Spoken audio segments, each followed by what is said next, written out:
Welcome to Pillowtime Sleep Stories, where we listen, we relax, and we get sleepy.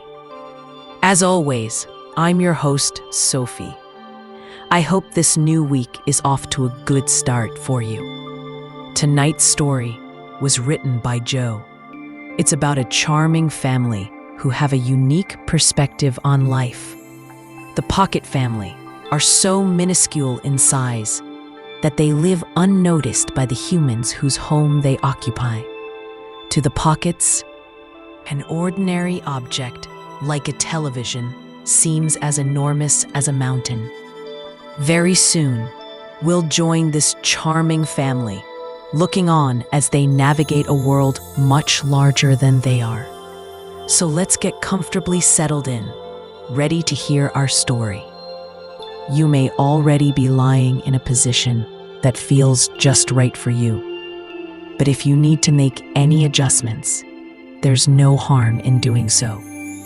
When you're ready, bring your attention to the flow of your breath, in and out of the body, that natural and familiar rhythm that we can count on as our gateway to peace and calm. Just notice the air as it enters the nostrils, feeling that very subtle sensation of coolness on its way in. And then sense the warmth of the air as it flows back out with a gentle release. Try to breathe in deeply and just hold that nourishing breath at your heart center for a couple of seconds. Then release it back out, warm and soothing. As you inhale and briefly hold the breath at your heart once more, just imagine that air warming within you and bringing comfort to your heart. As you release it, any burdens or troubles can flow out and melt away. Because our breathing is such a natural process, it's easy to take each inhale and exhale for granted. But it's the natural, inherent process of the breath, which also makes it the simplest medicine for our bodies and the easiest gateway to peace and calm. So continue to breathe deeply, holding the peace as it warms your heart, then letting go of anything disruptive as you exhale. There's nothing else you have to do now. Simply remain aware of your breathing as you relax more and more. While you do, we can begin tonight's story. I'll make way for Simon, as now it's time to meet the Pockets. The Pocket family are sound asleep on the kitchen windowsill. They're hidden behind boxes piled high on the counters. They've made themselves very comfortable here, among the cloths and cleaning products. Mr. and Mrs. Pocket, known affectionately as Ma and Pa, lie side by side. They're tucked within the folds of a dusting cloth. Ma is snoring, and every time she exhales, the yellow fabric rises in the air. Next to her, Pa sleeps deeply, an expression of peace and contentment on his face. Nearby, the Pocket children sleep just as soundly. Both Matilda and Joe have made their beds within the wisps of a feather duster. It's so large and fluffy that it's like sleeping on a cloud. Of course, the family don't usually sleep on the kitchen windowsill, among cloths and cleaning supplies. For years, they slept in their own secret bedrooms, hidden in an old tissue box at the back of a kitchen cupboard. There, they lived in blissful solitude for many years. They rarely ever glimpsed the elderly couple who owned the place, or indeed any humans at all. But last month, the moving van arrived. Every cupboard was cleared out, including theirs. As the elderly couple packed everything into cardboard boxes, all of a sudden, the Pocket family had lost their old home. But they weren't too worried. They saw it as an opportunity for adventure and exploration, and an exciting new chapter in their family story. First, They decided there should be a temporary move to the kitchen windowsill while the new human family settled in. It was Pa who chose the windowsill. He thought it might be useful to sleep beside the window and be woken by natural daylight in the morning. This way, they would all be awake early, long before the humans. They'd have the house to themselves for a few hours. They could talk and eat freely, and even wash in the kitchen sink. It would also give them time to move into one of their countless tiny hideouts before the humans were up and about. And that's exactly what the Pockets have been doing over the past month.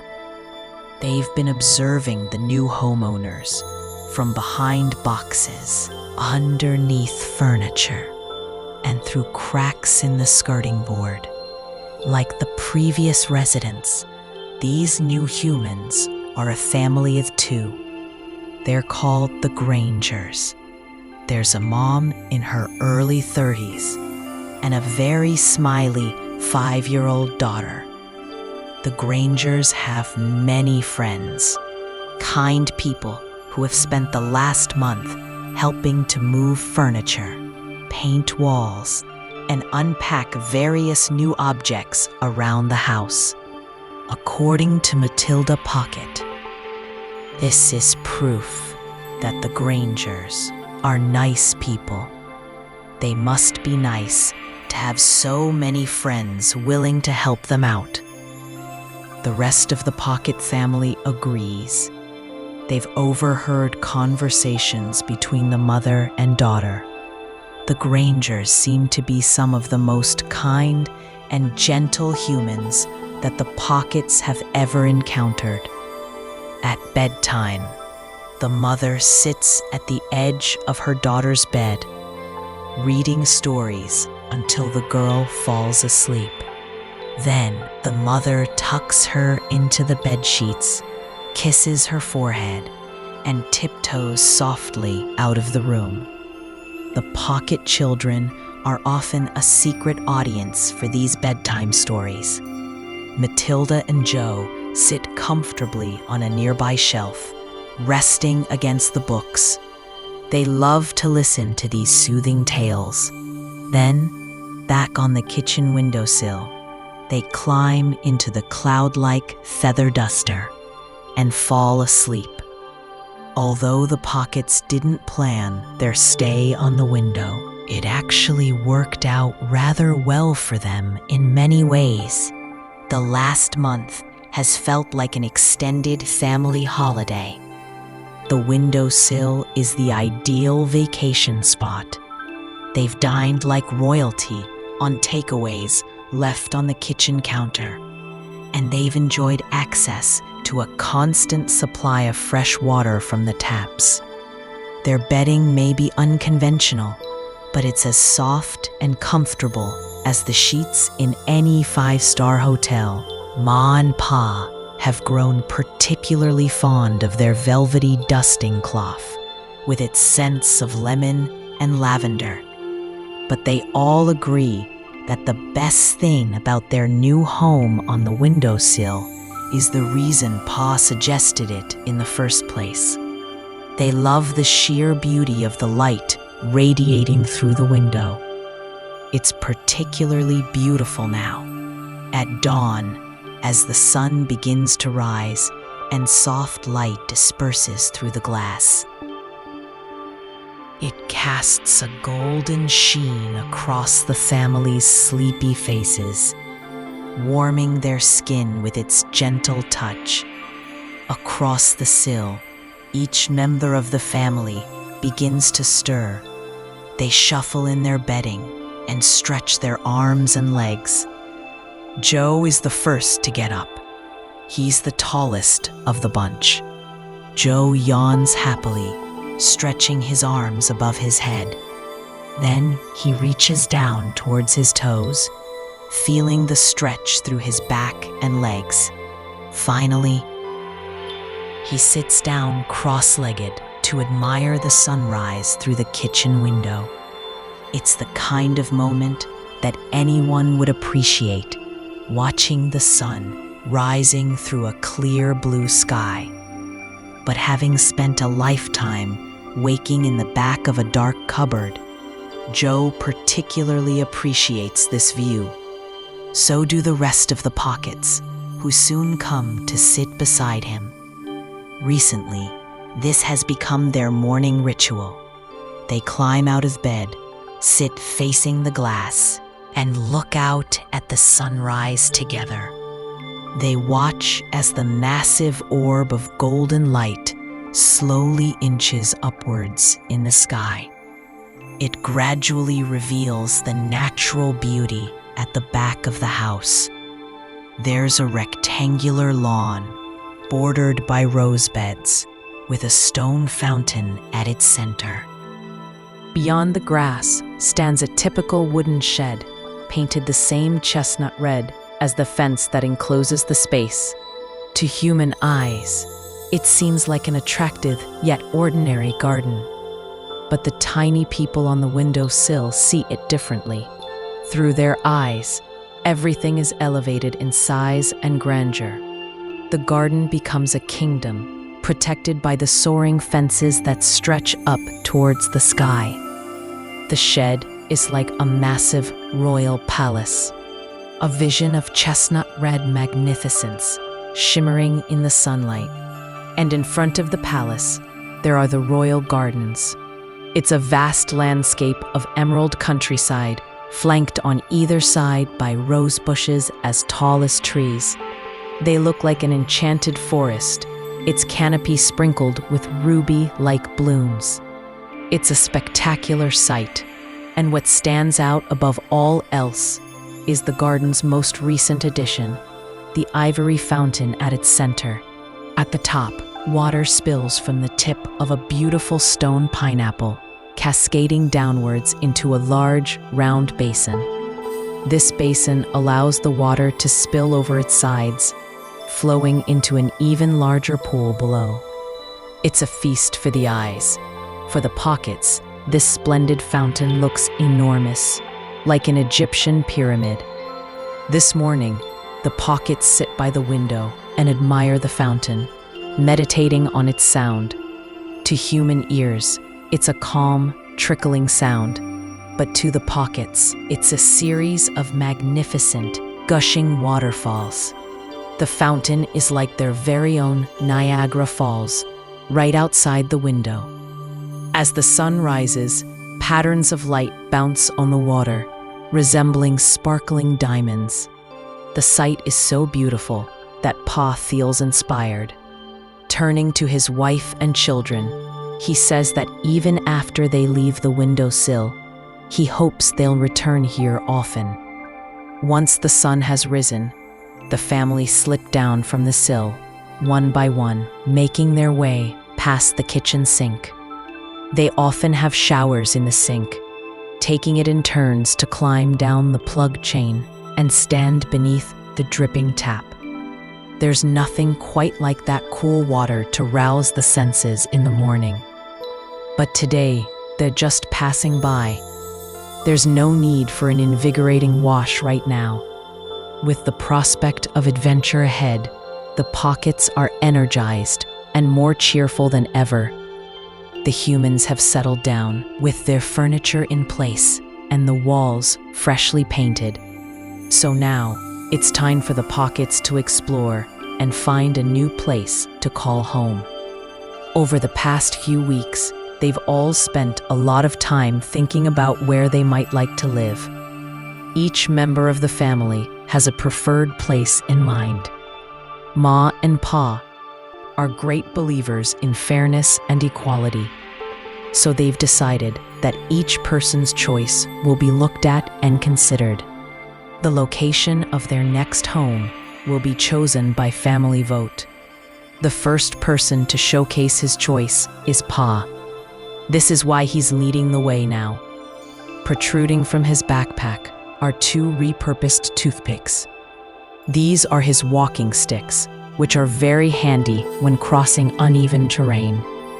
the Pockets are experienced explorers, so everyone has their own walking sticks and backpacks filled with equipment.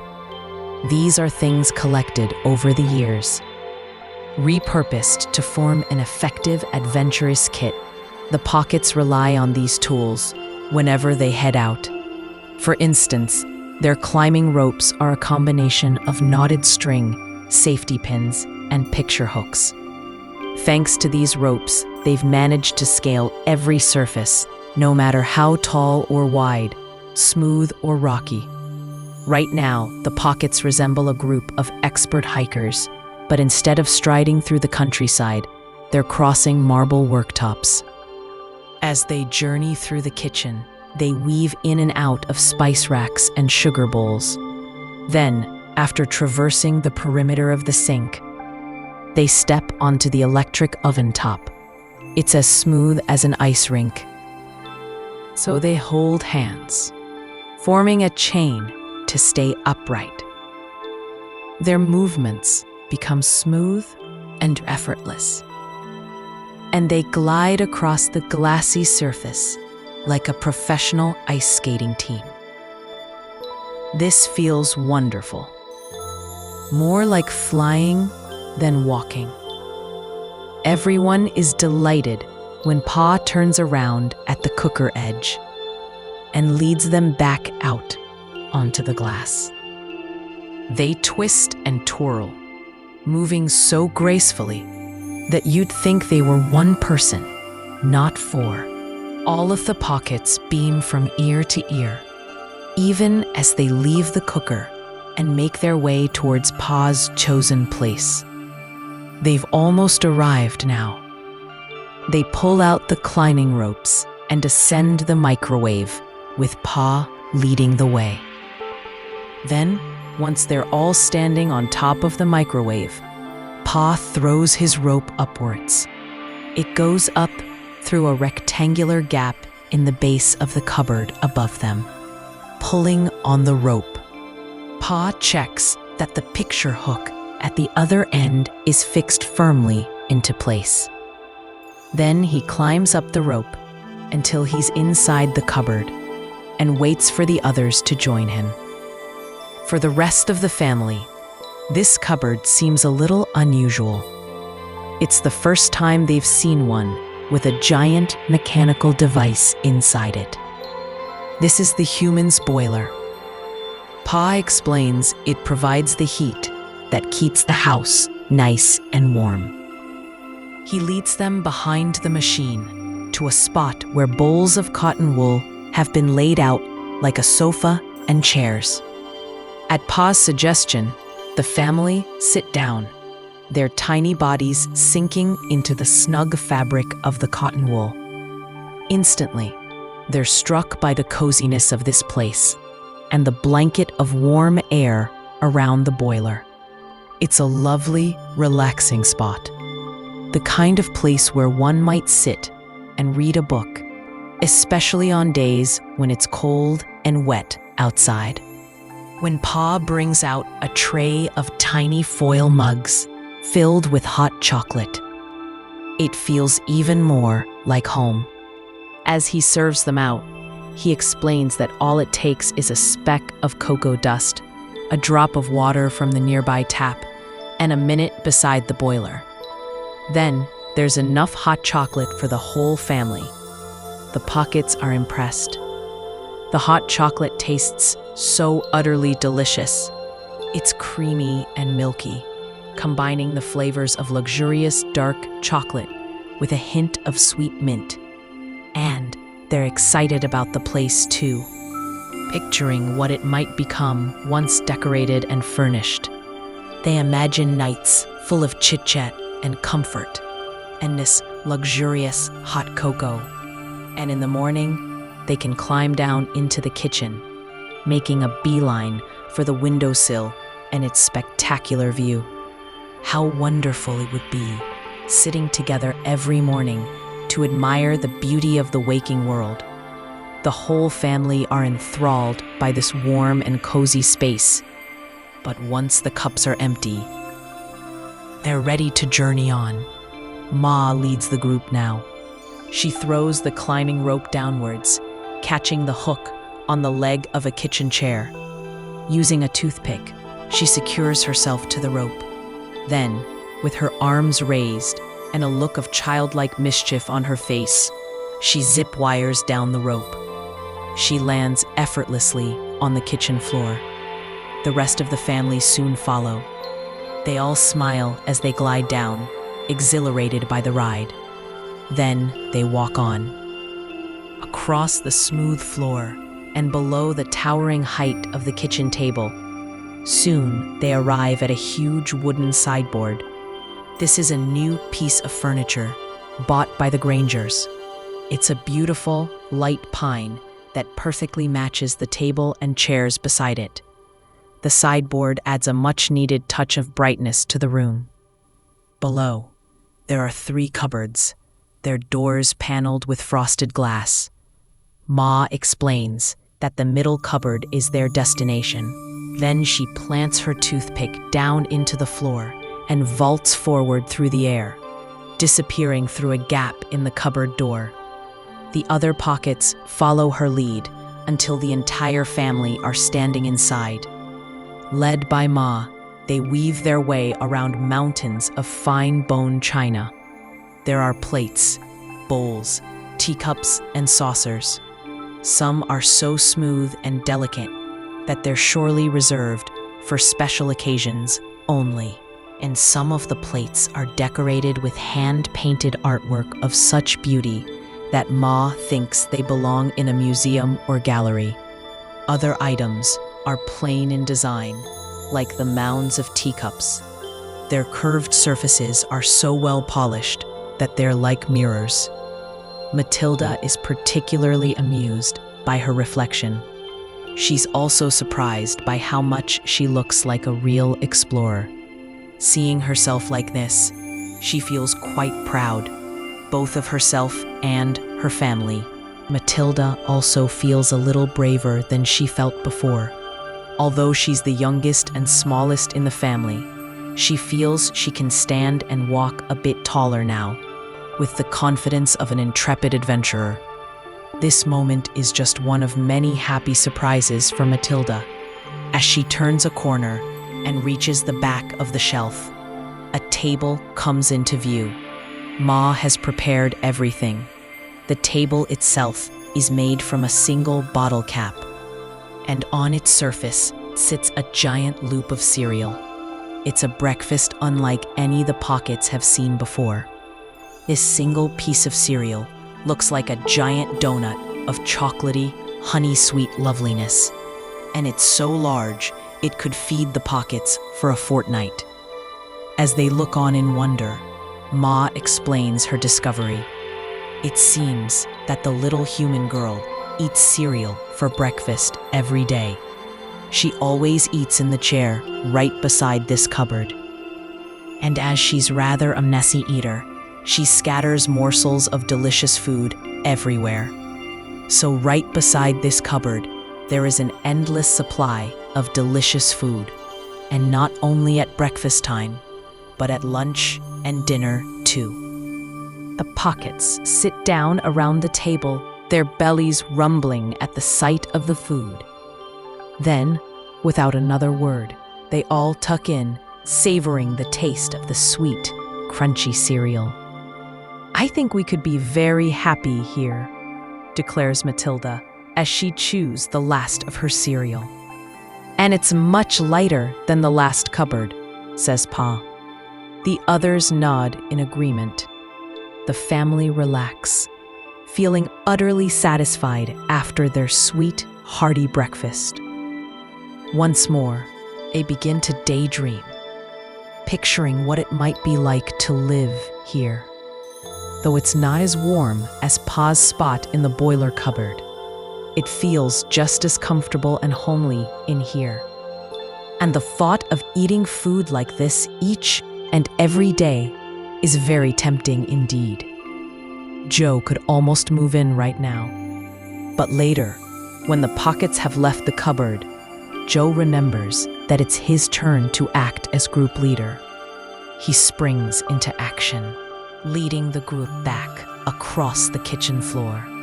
Daylight fills the kitchen now. It's mellow and golden, like the light at sunrise, but visibly brighter. In some places, the floor is speckled with patterns of sunshine reflected through the window. The family walk through one such pattern, finding themselves suddenly awash in gorgeous, powerful sunlight.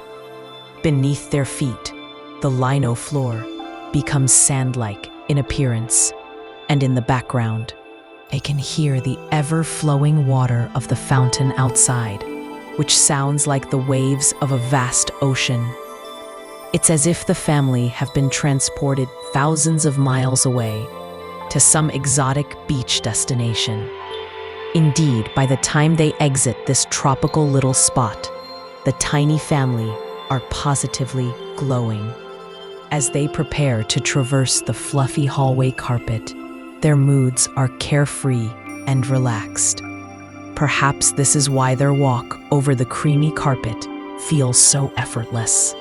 But even so, it's a rather lengthy journey and not the easiest of terrains to cross. It's times like these that the family are especially grateful to be together. They all hold hands as they walk among the thick, velvety carpet fibers, supporting each other, just as they did before. This particular carpet has only recently been laid, and it's the family's first crossing. Ma is simply awestruck at its softness and bounciness. And everyone appreciates that new carpet smell. It stays with them all throughout their journey, lingering on their clothes as they step through another open doorway and into the living room. Of all the rooms in the house, this one is perhaps the most altered by the new homeowners. Gone is the burgundy carpet that Ma never liked, and in its place is a floor of polished mahogany. The old wallpaper has been replaced with sun-soaked terracotta paint. Framed artwork decorates the walls, displaying scenes from nature. Next to them are simpler pieces, most likely drawn by the Granger child. In the middle of the room sits a massive leather sofa. It's a comfy spot for viewing the TV that's directly opposite, raised high on the wall. This is without a doubt the biggest screen that the family have ever encountered. Matilda gasps at the sight of it, while her parents chuckle quietly. It's hardly surprising that their son would choose such a place. Living beside a giant cinema screen would be a dream come true for Joe. But as the family follow Joe across the glossy floorboards, then up onto the coffee table, they soon realize that their assumptions are wrong. Joe isn't leading them to the sofa, to a crevice in the cushions, which offers a view of the screen. Instead, he takes them across the coffee table, to a sight far more impressive than the television. There, in the center of the table, sits a large, rectangular fish tank, teeming with life. Joe beams. He looks like a proud treasure hunter, showing off his findings. Then he strolls across the table towards the tank and invites his family to sit down within the indentation of a decorative panel on the table. It's a great spot for the pockets. This little space is deep enough for them to remain hidden and slanted at the perfect angle to take in the tank. As the family sits side by side, they examine the marine and plant life in the vast aquarium. There are chunks of driftwood twisting beautifully in different directions, with fish of every color fluttering through the branches. Even the tiniest fish seem enormous, and each one has its own unique mixture of colors and patterns. One fish in particular is a striking shade of red and has large, petal-like fins. Joe explains that he has named this fish Rose. In part, this is because of her color, which is the same ruby red as the roses in the garden. and the way she moves also reminds him of rose petals. Her movements are so smooth and flowing. She's like a petal floating through the water. For the third time today, the family are impressed. They all think it might be quite marvelous to move to such a place. Pa, in particular, has often dreamt of living beside the water.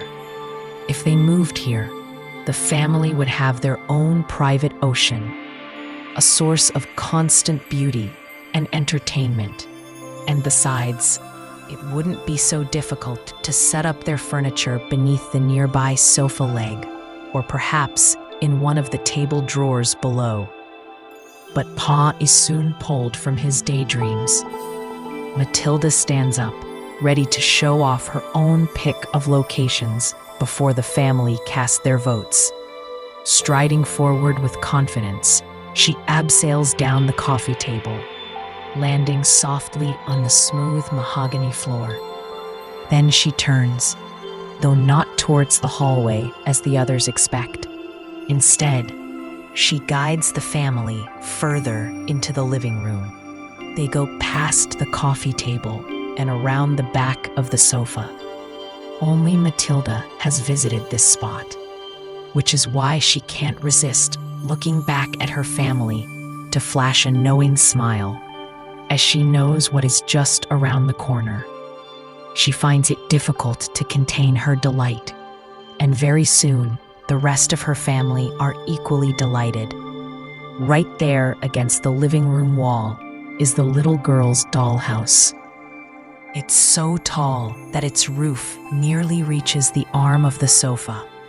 The dollhouse opens out to reveal 3 floors of various rooms connected by stairs at each level and a lift at the side. There's a kitchen and living room on the ground floor, and a dining room and bathroom above. On the top floor, there are the bedrooms. One is larger, with a double bed at its center, and there are also 2 smaller rooms with single beds.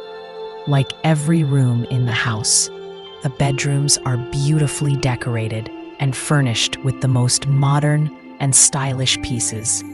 For some time, the Pockets stand here in silence, taking in the sight of this wonderful mansion. Like the other places they've seen in their travels today, it feels like home. But this place actually looks like home too. There's no longer any need to imagine furniture and decor, because it already looks better than anything they could have planned. It's a dream come true to each and every one of them. So it's no surprise that Matilda's pick wins the vote. The Pockets decide on the dollhouse, even before Matilda points out the tiny remote-controlled car parked beside the house. They can use this to travel everywhere, revisiting the places they've seen today, as well as plenty of new destinations whenever the mood strikes. They might visit the fish tank, or the fountain, or stop to sunbathe on the kitchen floor. They can fill the car boot with cereal loops, cocoa, and various other delicacies before returning home to their very own dining room. And when it's time to go to sleep, Matilda and Joe can climb into their very own beds. Here, they'll listen to a soothing bedtime story read by their parents. And then, when Matilda and Joe are fast asleep, Ma and Pa will tiptoe out of the room, leaving the children to dream of new adventure.